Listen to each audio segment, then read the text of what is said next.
మాత యశోదమ్మ భగవాన్ శ్రీకృష్ణునికి శాపం ఎందుకు ఇచ్చింది? ప్రియమైన స్నేహితులారా, ఒక తల్లి తన బిడ్డకు మొదటి చిరునవ్వు బహుమానంగా ఇవ్వడం తెలుసు. అతని మొదటి అడుగుకు దీపాలు వెలిగించడం, అతని ప్రతి నవ్వులో తన ప్రాణాలు అల్లడం. అదే తల్లి తన బిడ్డకు శాపం ఇవ్వగలదా? ఆ యశోదమ్మ లోకానికి తల్లి రూపానికి అత్యుత్తమ ఉదాహరణ. బాలకృష్ణుని లీలలు తన ఒడిలో ఆడుకోవడం చూసినదే.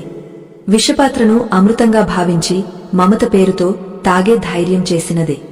అదే యశోదమ్మ కృష్ణునికి శాపం ఇవ్వగలదా? ఈ ప్రశ్నలు మనసును కలవరపరుస్తాయి, విశ్వాసాల ఆధారాన్ని కదిలిస్తాయి.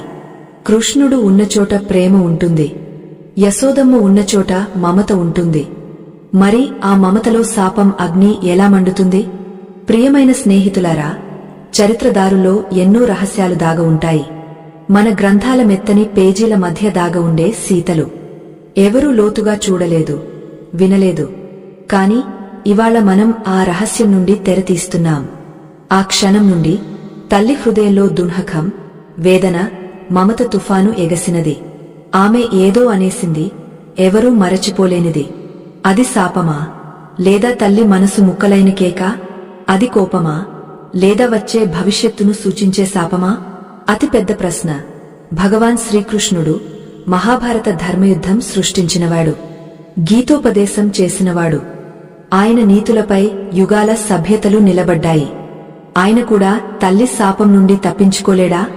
వినండి, ఆ కథలో ప్రేమ ఉంది, వేదన ఉంది, మమత ఉంది, మోహముంది.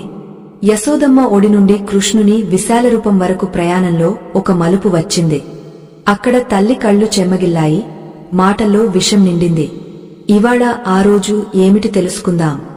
ఆ క్షణమేమిటి, ఆ కారణమేమిటి యశోదమ్మను శాపం ఇవ్వడానికి బలవంతం చేసింది? ప్రియమైన స్నేహితులారా, ఈ పూర్తి రహస్యంతో పాటు ముందుగా ఒక దివ్యకథ ద్వారా భగవాన్ శ్రీకృష్ణుని 3 శీఖలు తెలుసుకుందాం. ఆయన కలియుగానికి ఇచ్చినవి. సాధారణ మనిషి తన జీవితంలో అవలంబిస్తే ఎన్నటికీ దున్హకపడడు.